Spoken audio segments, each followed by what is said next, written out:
trees hide Central America's most elusive big cats. Pumas, masters of concealment. Ocelots, margays, and jaguars, the largest cat in the Americas.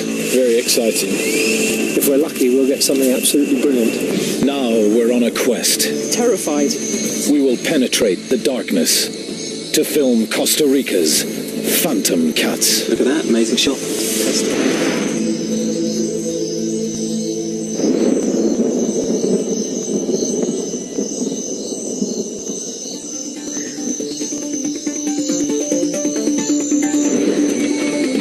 We've assembled a crack team, and we're hot on the trail of the forest predators.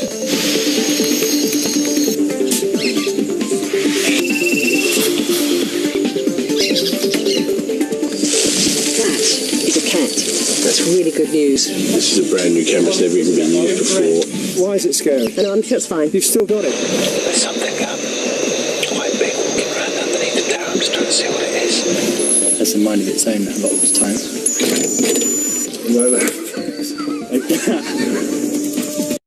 The cats in this forest, we need to find their prey at the source.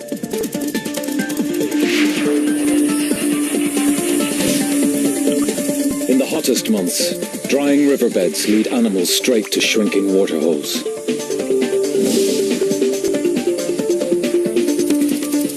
To drink, animals must gamble with their lives. The cats just need to lie in ambush.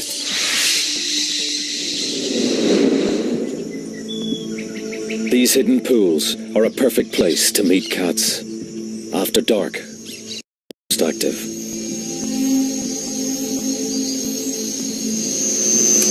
Okay, let's go there. Our arsenal of cameras gives us the ability to see through the night.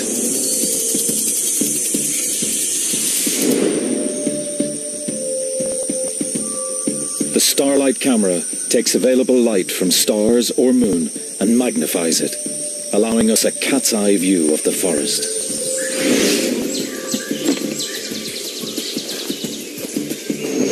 Motion-triggered camera traps silently monitor the game trails using invisible light. The infrared camera brings us face to face with predators and prey.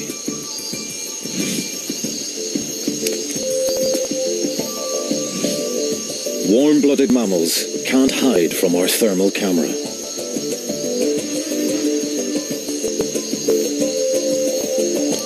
And then there's our secret weapon. A cable 18 meters above the forest floor, silently carrying remote cameras to the action.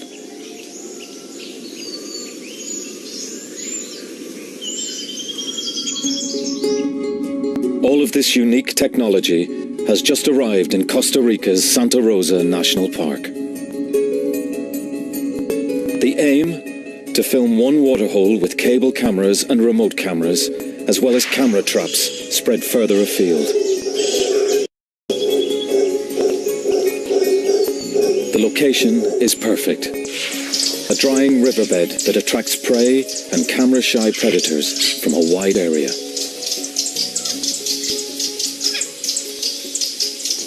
But it's a very ambitious plan. Nothing quite like this has ever been attempted before.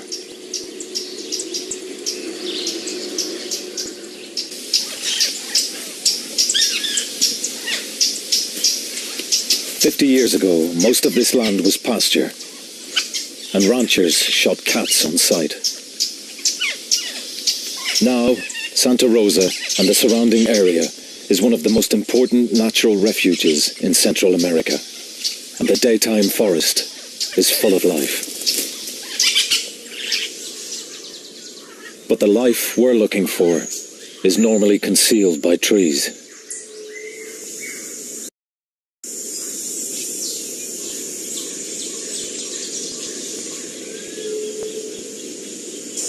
Four months previously, the river flows, and Santa Rosa is a very different place.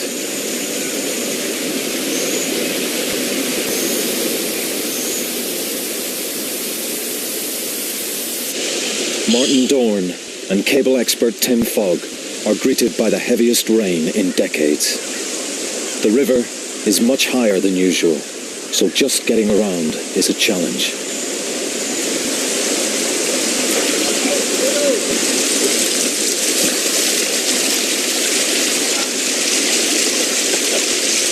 Little tripods, eh? Who needs them? Martin and Tim are looking for strong trees to anchor the heavy camera cable. So it normally, when it's dry, it extends west from those rocks out. No, just Just about here. Yeah, it's not even that deep.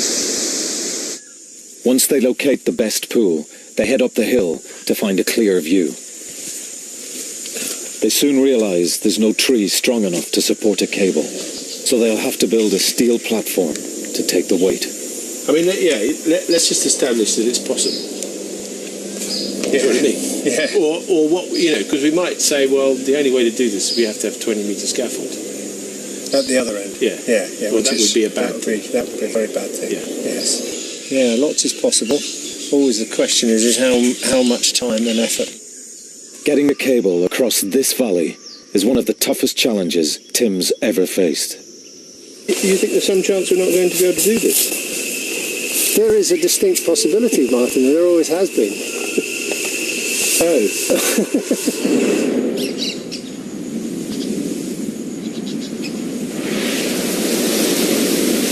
The dry season winds drive water out of the forest.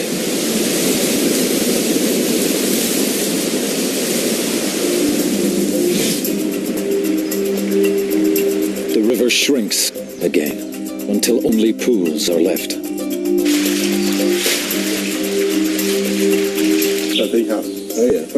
Jaguar scientist Eduardo Carrillo has studied cats here for 25 years. He guides us to the most likely filming sites. He knows the cats are here through his pioneering use of camera traps. Ocelots, small, shy rodent hunters. Pumas, 60-kilo deer hunters.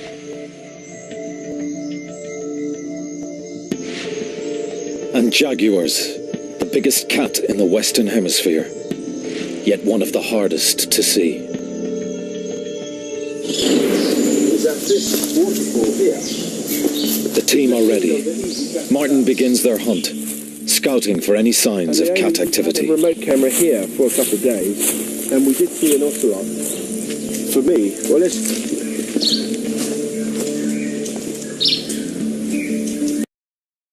What's that? That's a cat. Yeah, no, perfect. It's an ocelot footprint. Good eye, Martin. Really good eye. Downriver, camera woman Justine Evans finds her own evidence. Look at this. That is a cat. It's large. That's a puma or a jaguar. That's really good news, because we've got about 4 different pools here to choose from, all within a kilometre stretch, and to see some evidence of a big cat coming into this particular pool is a really good sign. It's time to build the overhead camera rig.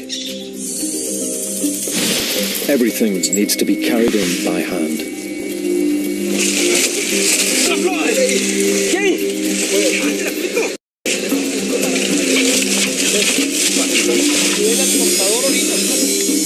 A 7-metre-high platform will anchor the cables and serve as a control centre for the remote cameras in the valley.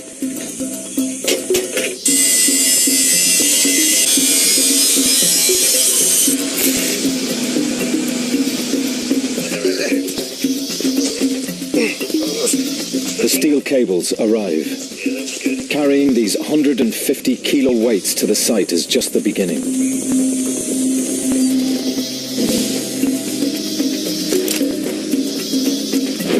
Stretching them 350 metres across the valley will test the entire team.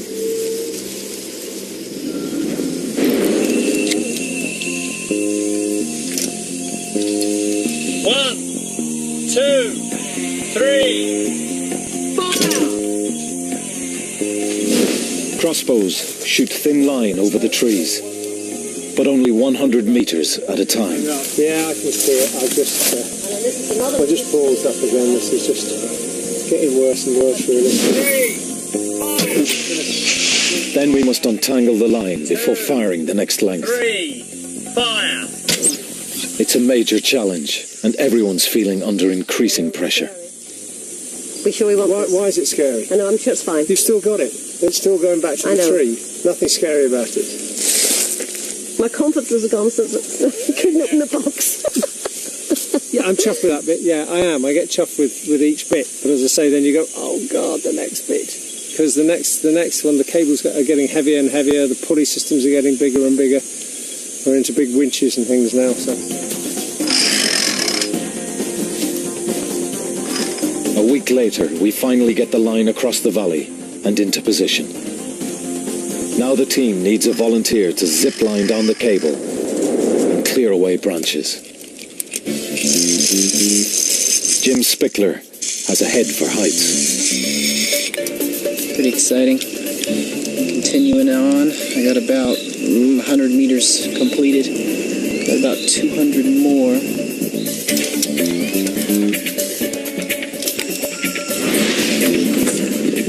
Pretty excited right now.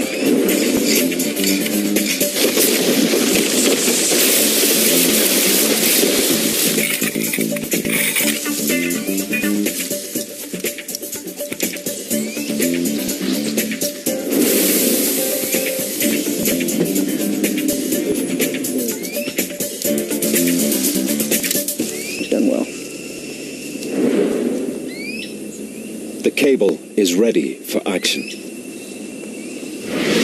The dry season tightens its grip, and the pools are shrinking fast.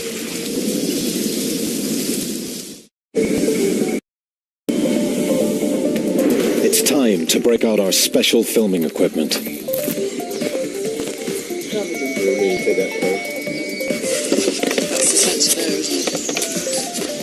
Among our most important tools are the trap cameras.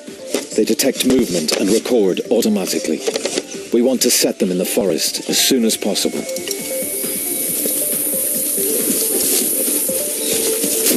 Cameraman Nick Turner has worked in this difficult location before.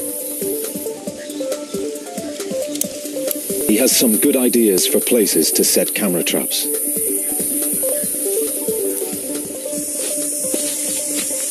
They'll offer a fascinating window into a secret world.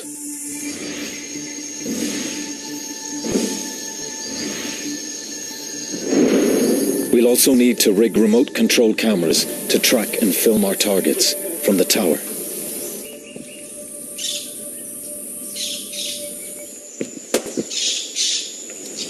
The camera will move on a dolly suspended from the cable, at our command, if we can fine-tune its controls. String is a reliable piece of technology. All this stuff runs out of battery and has a mind of its own a lot of the time. Like that.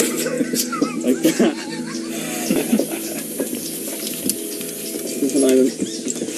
Cable dolly. Its first. So how do you... I'm just going to turn the power on. Not really happy with that. I'm not sure I'm not be able to run this through my hands.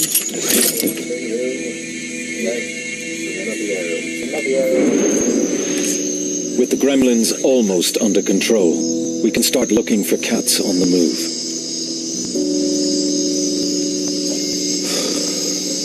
The first 48 hours of scanning prove how elusive the cats are. But we know they are near. Then we have a lucky break. Markable sight. A young jaguar killing a nesting sea turtle. His camera phone captures the first moving images of a jaguar from Santa Rosa.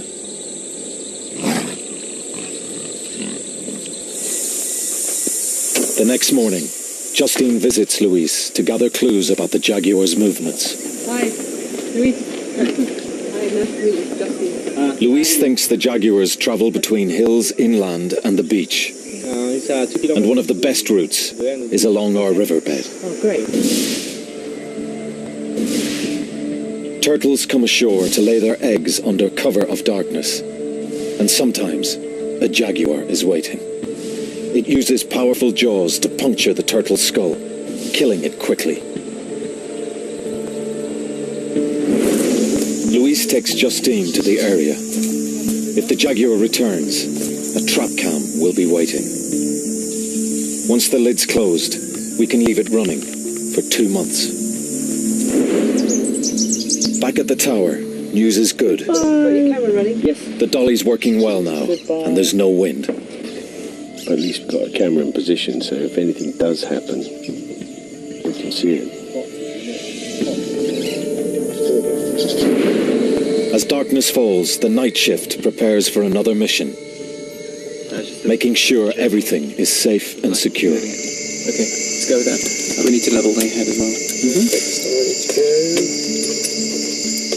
If it fell off the cable, the first thing that would take the full weight of all this on the top, the 2 cameras on the bottom, there'd be probably about 50,000 quid's worth of stuff in it.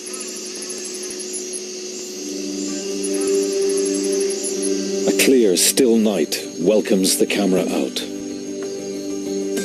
The bright moonlight gives the Starlight camera an aerial shot of this amazing new world.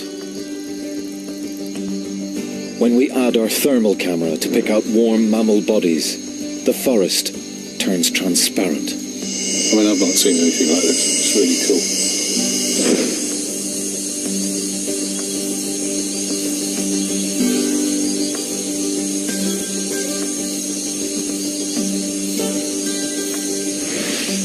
Stop there. It looked like something moving in the trees.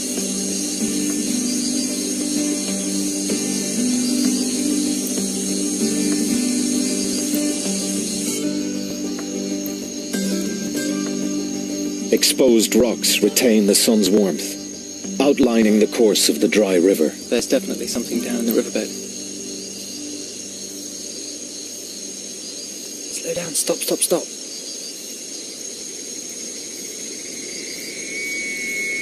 There's a deer drinking by the pool. But there's a problem. Our control hardware is overheating. We need to keep the computers open to cooling air. It's biscuit time. We found out that the optimum space the laptop needs to be open is exactly the same as the packet of biscuits that we get. So it's time to wedge a pack in the laptop. The fortune of the project now depends on a pack of cookies.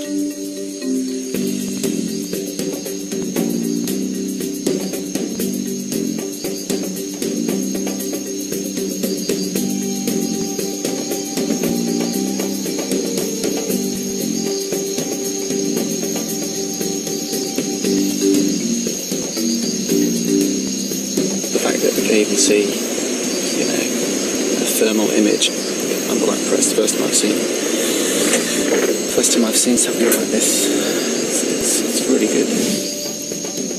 With every outing, the cable cam reveals more and more wildlife. A guan bird comes within range.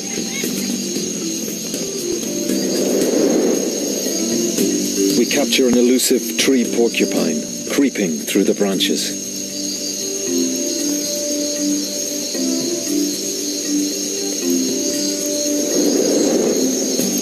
A huge rodent wanders below the dolly.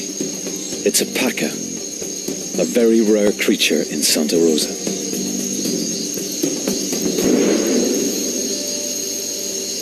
With our eye in the sky up and running, the team's confident it's only a matter of time until the cats appear. But we can still only see part of our target area. We plan to set more remote cameras on the forest floor to cover other angles. Something moving in the trees. Stop there.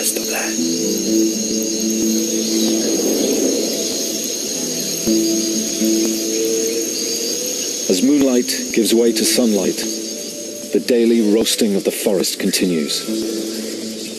Despite the heavy rain a few months ago, only a few pools remain.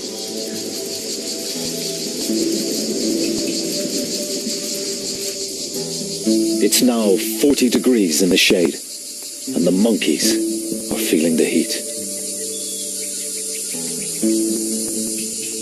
They keep to the few green areas of forest left, where they can still find moist fruits to quench their thirst.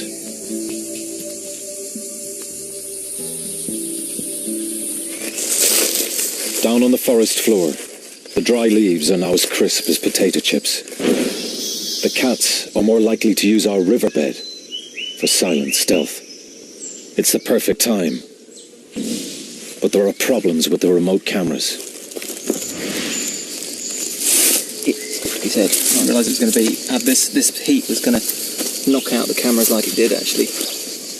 Can the camera traps withstand the soaring temperatures? Hey, tapir. That's great. That's a fantastic shot. That's fantastic. That's a really good one. It's a great shot.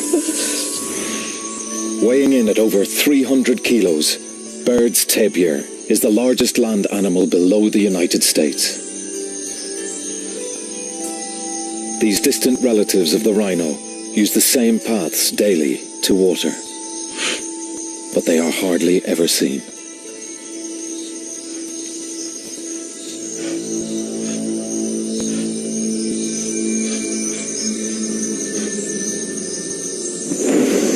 That's loads of them. 3 deer. Excellent. That's good. Nice to get more watery stuff, won't it? Yeah, I probably should have planned it right. But I think we should do what you said, which is point the camera at the pool. Unexpected creatures reveal themselves. Coyotes and a family of raccoons. We're seeing a lot of potential prey, like deer and agoutis. The predators can't be far behind.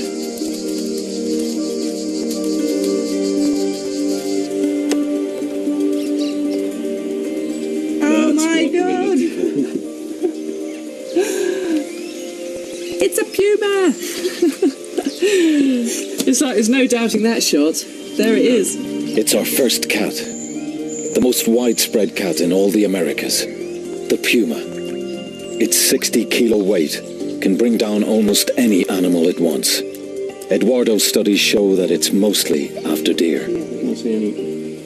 So the cats are here. And we've more camera traps to view. That is unmistakably a jaguar.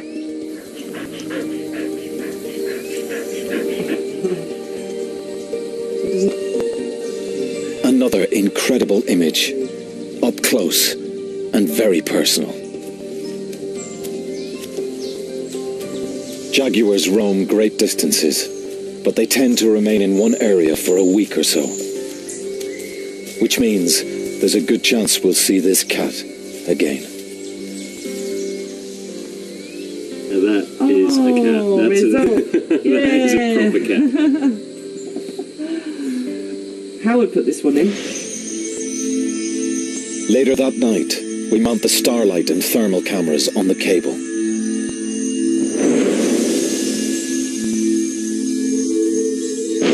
On the ground, we deploy infrared and thermal cameras, hoping to shoot the jaguar's return.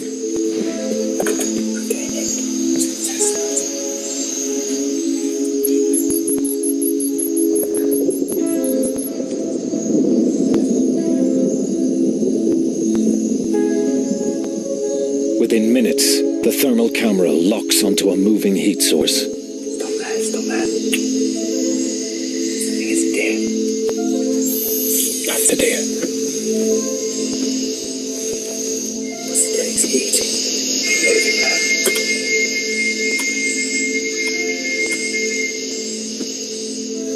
Okay, we're just going to watch it and see what it does for a while.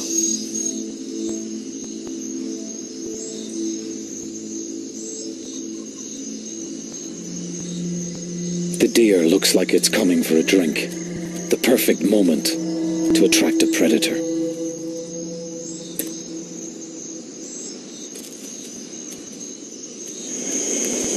There's something coming here. I know. Let's slow down, stop. Oh, it's a tapir, I think. you want to just let the dolly out really slowly and smoothly? That's it. Really slow. Sorry, I'm checking. This is a unique moment. Up till now, wild tapirs are practically unfilmed. They're too secretive. And here, we have a female tapir, completely unaware of cameras, beaming her live image back to the tower.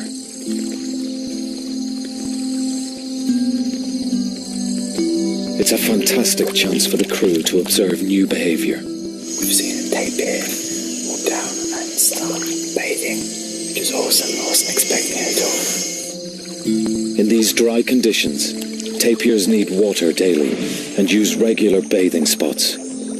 This is now the only pool for miles.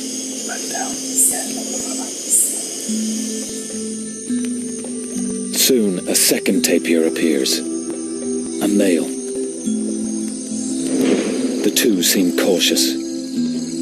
It looks like they know each other. He may recognize her scent, because he probably can't see her in this level of darkness.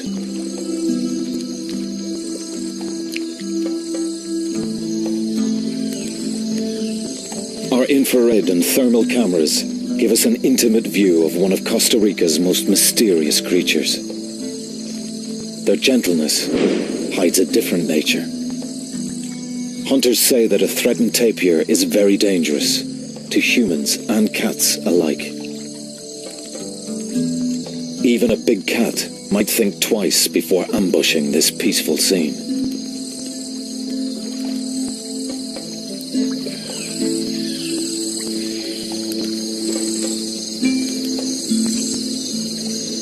First time I've seen something like this. It's really good. Nice.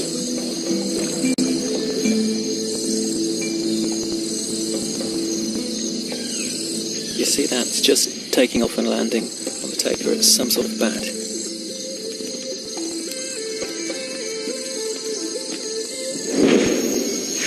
That can only be a vampire. It's drinking blood. The crew now realize they're in vampire country and may be targets themselves. There's bats everywhere. I think they must be here for the deer. From the ground-based thermal camera, it looks like the deer are also in the vampire sights.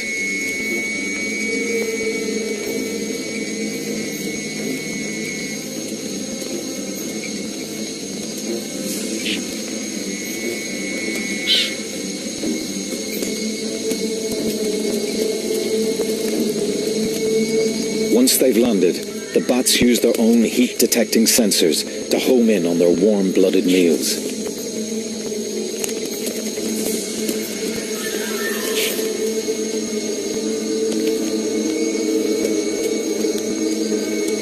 But the deer can hear the hopping vampires. They're having none of it.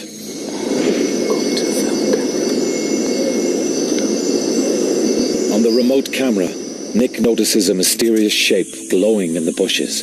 Well, I don't quite know. It's in amongst the branches. Yeah, there's something, isn't there? There's a hot spot back there. Something through those branches. It's definitely a cat, but I just can't see what it is.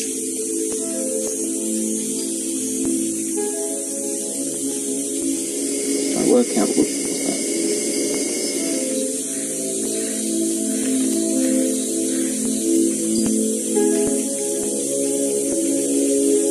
A rustling toad attracts the cat's attention.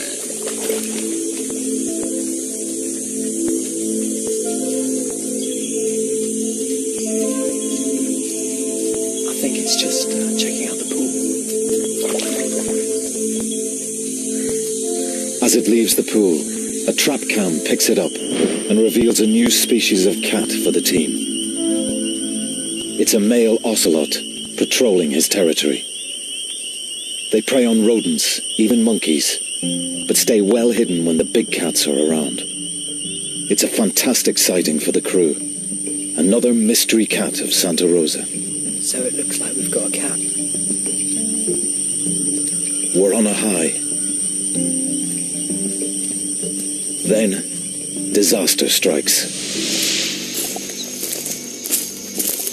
That's really dramatic news from Nick that the cable, one of the cables has collapsed. The overhead cable let go of its moorings, plunging our cameras and dolly 6 meters into the trees below. The cameras could be destroyed. We'll have to release tension. But it could have been worse. This was the cable that Jim was climbing on only a few hours ago. And it could have come down. I mean, he wouldn't have. Like a vampire, the Starlight camera's light-sensitive lens will burn out at sunrise. It's just going to climb, or do you think we should just try and get the angle of it right?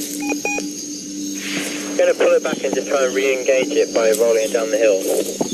No, they don't regret proceeding to the end. The team must send someone up into the canopy to rescue the stranded camera. The rig survived the initial impact, but if the cable collapses further, the project will be over. I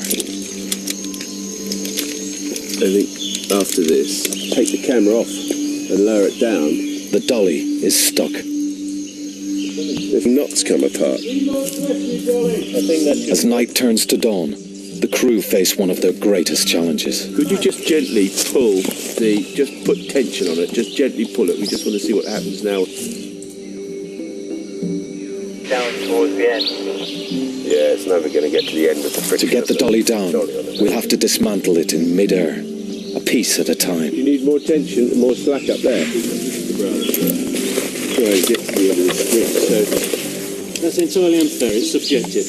I believe the process is painstaking and dangerous. Unfortunately, the pulley's going to be on top of me as well. By early morning, the last sections are safe, but it's a mess, and it'll take a couple of days at least to put it all back together.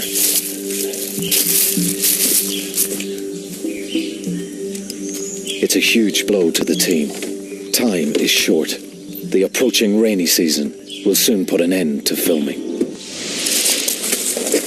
When the dolly's ready, work resumes on searching for the mysterious cats of Santa Rosa.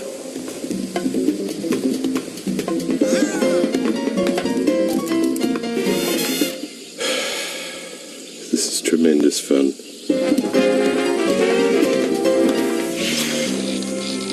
With the dolly back online, we're ready for the final sweltering week's vigil to see big cats in the wild.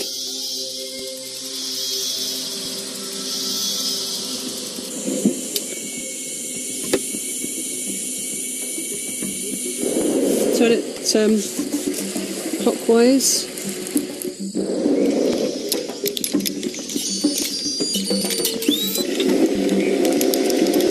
We keep the valley and waterhole under 24-hour observation.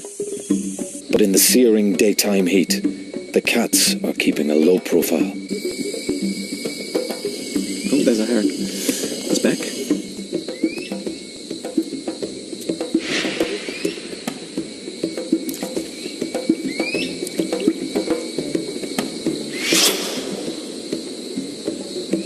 We are seeing so much prey, our chances of spotting a jaguar are increasing.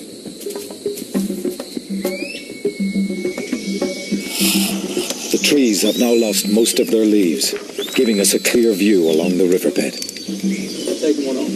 Okay, right. We'll go put it out. Yeah. Our window of opportunity is finally open. Say when. The temperatures reach 45 degrees in the shade. If animals want to drink, they must come here.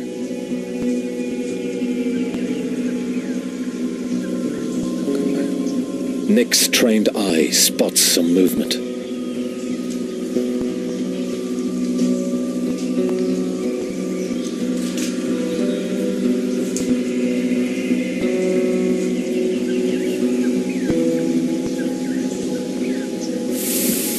It's a puma, right by the waterhole. It's looking over towards the waterhole. I'm still running.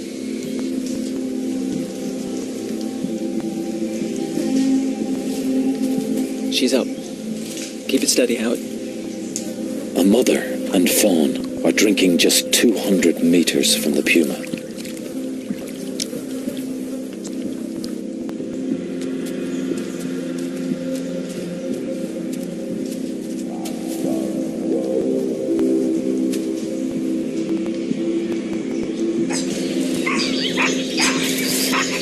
Suddenly, monkey alarm calls fill the air.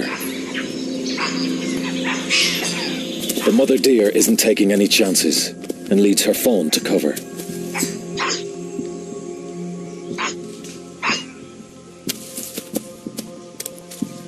In daylight, these sharp-eyed capuchins can spot predators in the distance. They mob cats when they find them, letting every creature in the forest know danger is coming.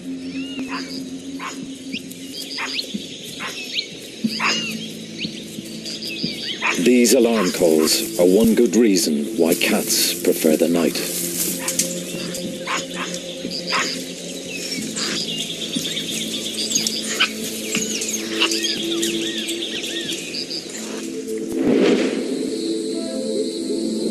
As the sun sets, the moon casts a bright glow over the forest.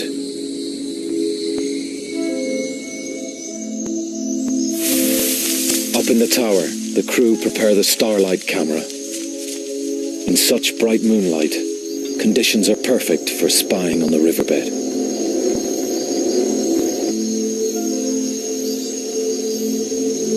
Quietly and carefully, the team ease the dolly out over the trees.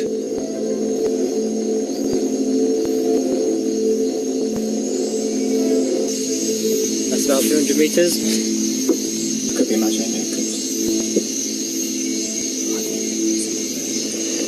We've just found a deer with a thermal camera, and it's in the forest, and it's about 100 meters from the waterhole, and it's just sitting in the bushes and not moving at all. It's just been grooming itself. It's a very dark night, so I wonder if it's just it's a strategy for surviving a dark night, just to sit still in a thick bush and not move.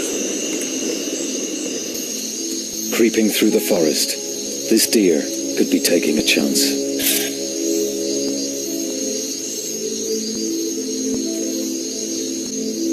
Our trap camera picks it up at the waterhole, just the sort of prey that would attract a big cat.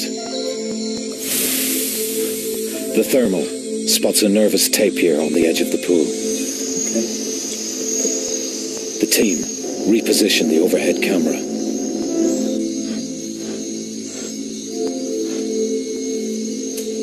Something unseen startles the tapir. Just run at something there, just turn it around. Not far, keep coming. On the overhead camera, Nick picks up a new heat source. There's something coming in. It's not a deer. It might be a cat. I don't think it's an ocelot.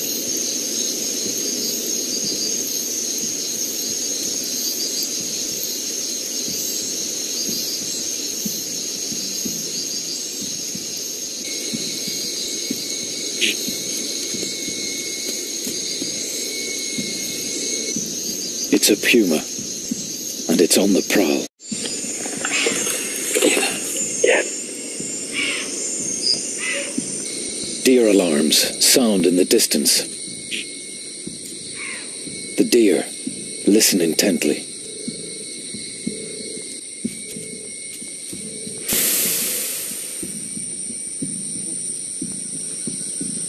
I think it's chasing something, a mouse or a rat or something.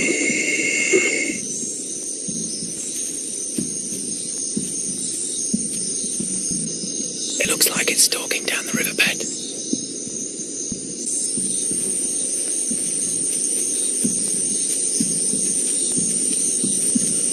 See that it's taking tiny little steps.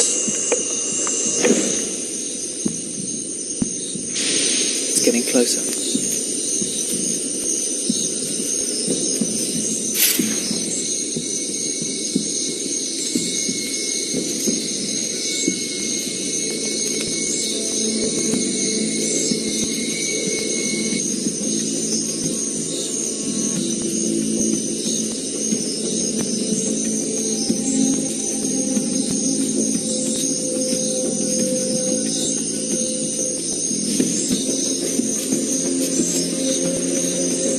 The puma is within striking distance.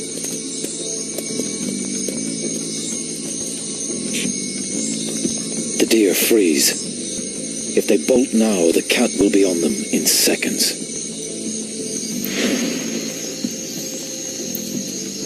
I can just see him through the branches.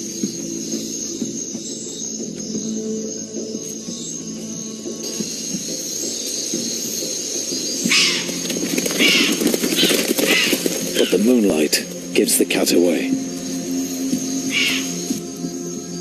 The game's up, and the puma slinks off.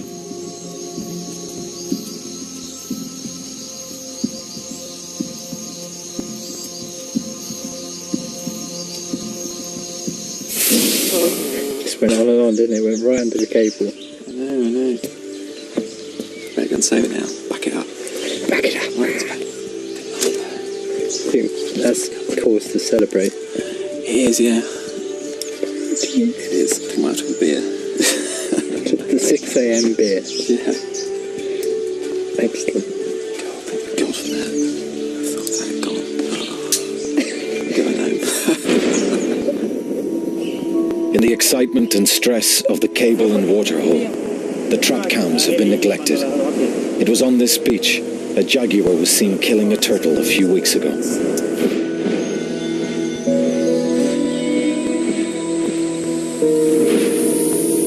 Nick rushes back to camp with some good news.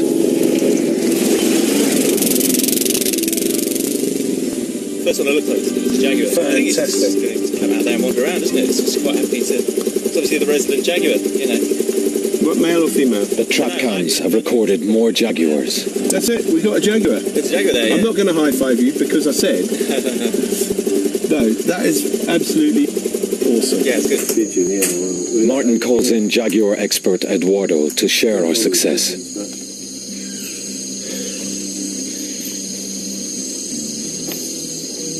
That's beautiful. It's a jaguar. 100 kilos of big male, sharpening his claws and scent marking his territory. That's beautiful. Beautiful, just beautiful. The trap cam near the beach reveals an extraordinary scene. Another male finishes his turtle dinner. I mean, that's It's a beautiful animal, huh? beautiful.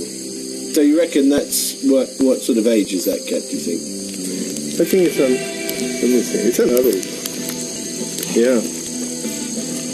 Not even our invisible infrared flashes can disturb its meal. Oh, it's really nice. Beautiful.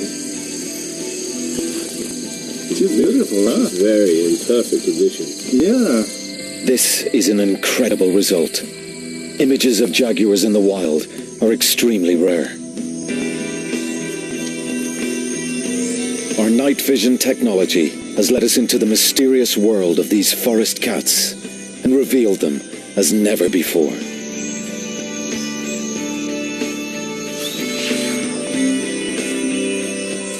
The final camera trap holds the biggest surprise.